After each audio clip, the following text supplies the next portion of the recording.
mother of her delight. But she says it's getting a bit overcrowded now. The mountains become less white, less white. I exclaimed, I thought Antarctica was covered in snow.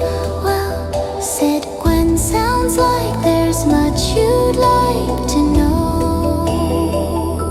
And that was all Gwen needed for relaying her discoveries of the deep and high. But between you and me, she said, there's also something quite alright. So she continued to recall the hot springs and mysterious realm beneath it all, and how her eyes gleamed as she remembered her first sight. Such a magical place, she said. Would you like to see it tonight? Oh, how fantastic, I said with a cuddle. I wondered if it would be warm enough. But Gwen said it was a very warm puddle. And so, not wishing to disappoint, I went with Gwen to her hot spring puddle launch point. And in we went, and golly did I hold tight, as a penguin is entirely designed for underwater flight. And no sooner than the light bubbly warm tunnel unfurled, we emerged into another world. And I see now why Gwendolyn's eyes found it so difficult to recite, as before me now was a place that would never see night, with colorful plants and mushrooms as big as a bus, with all sorts of creatures who I sensed weren't that fuss.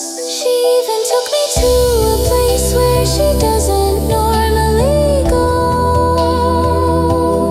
as there appears to be a race of humans there few seem to know, with silver craft that float in the large cavernous blue hue sky.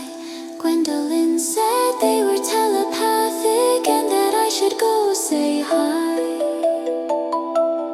But before I could lift my hand to wave hello, they were beckoning us over to a smaller craft and said, off you go. Now penguins aren't known for being in the air, but Gwendolyn didn't seem to care. Faster and faster we zoomed over the ground, passing over country so quickly made borders seem confound. I took her to England where I said I was king. She said she preferred Antarctica because of the underground paradise springs. So all agreed, we returned the craft to Gwendolyn's home, and laid the telepathic hyperborean a wish on one of these special stones.